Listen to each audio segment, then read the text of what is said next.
हम सभी के पास आधार कार्ड है और सरकार भी इस बात पर जोर दे रही है कि जिसके पास आधार कार्ड होगा उसे ही स्कीम का फायदा मिलेगा या उसे ही सब्सिडी मिलेगी। आधार कार्ड को सभी जगह पर कंपलसरी कर दिया गया है। लेकिन अभी 2024 में सुप्रीम कोर्ट ने आधार कार्ड को लेकर एक बहुत ही बड़ी बात कही है और यह कहा है कि आधार कार्ड किस कंडीशन पर और कहां पर वैलिड नहीं होगा। तो इस संपूर्ण जानकारी के लिए यह वीडियो आपको अंत तक जरूर देखना होगा। तो बने रहिए वीडियो के अंत तक। मैं हेमंत सैनी एडवोकेट और आप देख रहे हैं हेमंत LLB।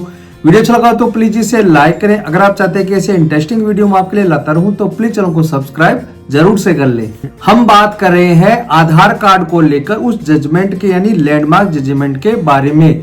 वह जजमेंट है Saroj versus IFFCO Tokyo general insurance 24 अक्टूबर 2024 का यह जजमेंट है। जजमेंट का लिंक मैं आपको डिस्क्रिप्शन बॉक्स में दे देता हूं, आप जाकर देख सकते हैं। सबसे पहले तो हम यह जान लेते हैं कि इस मामले में क्या हुआ था। इस मामले में यह होता है कि किसी महिला के हस्बैंड की एक्सीडेंट में डेथ हो जाती है और उस इंश्योरेंस कंपनी के खिलाफ एक क्लेम किया जाता है और यह क्लेम उस महिला के द्वारा अपने ही शहर में MACT कोर्ट में किया जाता है, जिसका फुल फॉर्म है motor accident claim tribunal.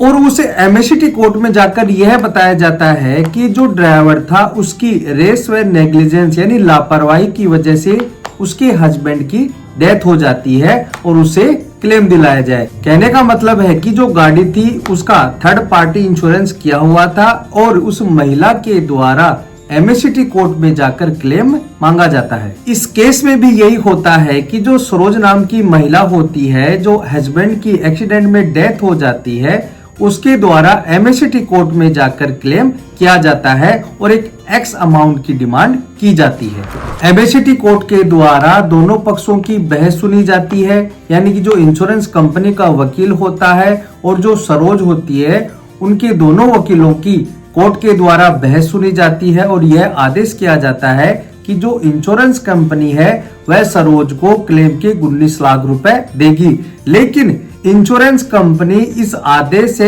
Agreed होकर वह जाती है हाई कोर्ट के पास और वहां पर एक अपील की जाती है। हाई कोर्ट में जाने के बाद इंश्योरेंस कंपनी के द्वारा यह कहा जाता है कि जो नीचे की अदालत थी, जो MACT कोर्ट थी, जो जिस व्यक्ति की डेथ हुई थी उसकी उम्र को MACT कोर्ट ने गलत माना, क्योंकि जिस व्यक्ति की डेथ हुई थी अगर हम उसके आधार कार्ड से देखते हैं तो उसकी जन्म दिनांक 1 जनवरी 1969 थी, ना कि 1970।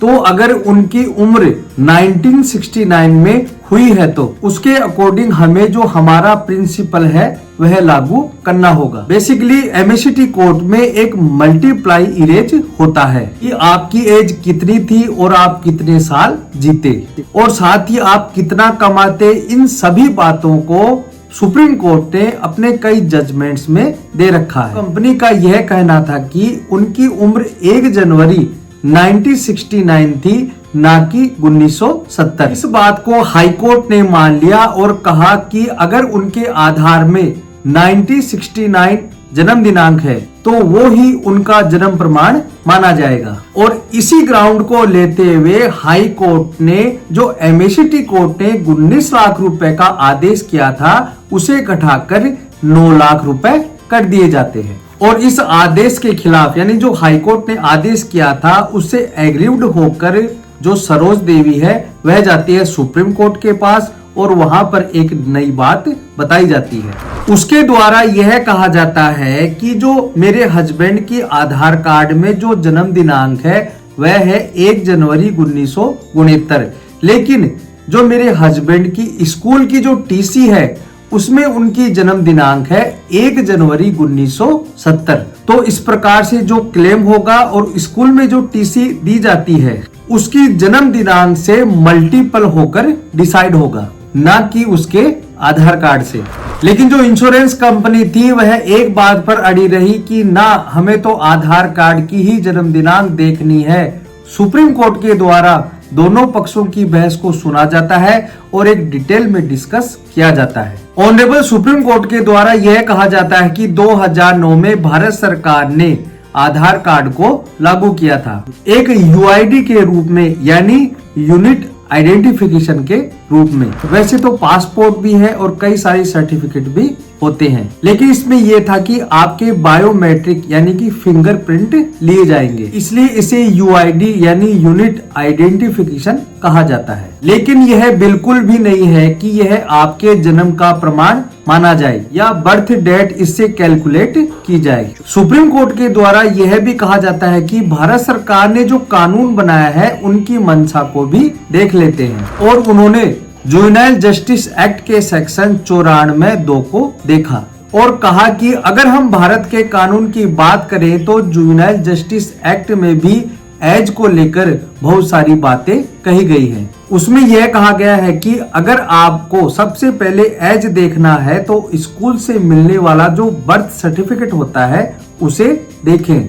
अगर आपके पास यह नहीं है तो आपको 10th की मार्कशीट देखनी होगी। अगर आपके पास यह दोनों चीजें नहीं है तो आपको जो म्युनिसिपल कॉर्पोरेशन, जो नगर पालिका, नगर निगम आदि जगह पर जो जन्म प्रमाण दिया जाता है उसे हम देखेंगे। और अगर आपके पास ये भी प्रमाण नहीं है तो बच्चे का ओसिफिकेशन टेस्ट किया जाना चाहिए ताकि उसकी एज पता कर सके। तो पहली कैटेगरी हो गई स्कूल से मिलने वाला सर्टिफिकेट जो आपकी एज को बताता है, चाहे वह स्कूल लिविंग सर्टिफिकेट हो या कुछ इस प्रकार का डॉक्यूमेंट हो जो आपकी बर्थ को दर्शाता हो, या 10th की मार्कशीट हो, या दूसरा है म्युनिसिपल कॉर्पोरेशन से दिया जाने वाला बर्थ सर्टिफिकेट, और तीसरा है ओसिफिकेशन टेस्ट। कहने का मतलब है कि यहाँ पर कहीं पर भी आधार कार्ड को मेंशन नहीं किया गया है। इस केस में आपको यह देखना था कि स्कूल में उनकी क्या एज दिखाई गई थी, ना कि आधार कार्ड में। स्कूल में यदि 1970 दिखाई गई है तो आपको वही माननी पड़ेगी, लेकिन आधार कार्ड में जो 1969 दिखाया गया है उसे नहीं माना जाएगा। सुप्रीम कोर्ट यहाँ पर एक इम्पोर्टेंट बात और डिसाइड करती है। आधार कार्ड का केवल इतना ही मतलब है कि वह एक आपको आइडेंटिटी प्रोवाइड करे। इसे भारत में इसलिए लागू किया गया था ताकि आपको सब्सिडी मिल सके, गवर्नमेंट की जो स्कीम है उसका फायदा मिल सके, वो इससे आपको एक आइडेंटिफाई कर सके कि आपका एक आइडेंटिफिकेशन नंबर है। लेकिन इस आधार कार्ड से आप अपनी जन्म दिनांक डिटरमाइन नहीं कर सकते। तो अगर आप देश में कहीं पर भी जाएं या कोर्ट केस करें और जहां पर आपकी एज को लेकर कोई सवाल हो तो कभी भी आधार कार्ड से आपकी एज को नहीं मान सकते, और अगर माना जाता है तो हम इसे गलत ठहराते हैं। और आज से ही हम आधार कार्ड की मान्यता विथ रेस्पेक्ट योर एज हम खत्म करते हैं। सुप्रीम कोर्ट ने यह भी कहा है कि देश के विभिन्न हाई कोर्ट के द्वारा यह जजमेंट दिया गया है कि आधार को जन्म का प्रूफ नहीं मान सकते। और फाइनली ऑनरेबल सुप्रीम कोर्ट ने भी इस केस में स्कूल की जो सर्टिफिकेट है उसे ही एज का प्रूफ माना, और सुप्रीम कोर्ट के द्वारा जो एज थी 1970 उसे ही मानते हुए हाई कोर्ट के आदेश को डिसमिस कर दिया जाता है। हाई कोर्ट ने जो 9 लाख का आदेश किया था क्लेम का, उसे बढ़ाकर 15 लाख रुपए कर दिए जाते हैं। तो इस जजमेंट से हमें यह जानने को मिलता है कि आधार कार्ड कई जगह यूज हो सकता है, लेकिन एज को लेकर उसकी कहीं पर भी मान्यता नहीं है। तो दोस्तों आज के लिए इतना ही। आपको समझ में आ गया होगा कि एज को लेकर आप आधार कार्ड प्रूफ के रूप में नहीं दे सकते हैं, बल्कि आपको जन्म प्रमाण या जो स्कूल से मिलने वाला सर्टिफिकेट है उसके आधार पर ही आप अपनी एज को प्रूफ कर सकते हैं। तो दोस्तों आज के लिए इतना ही। वीडियो अच्छा लगा तो प्लीज इसे लाइक करें। अगर आप चाहते हैं कि ऐसे इंटरेस्टिंग वीडियो मैं आपके लिए लाता रहूं तो प्लीज चैनल को सब्सक्राइब जरूर से कर ले, और ज्यादा से ज्यादा लोगों को ये शेयर करें जिनके पास आधार कार्ड है, जो अपना एज आधार कार्ड को लेकर मान रहे हैं। आज के लिए इतना ही, धन्यवाद।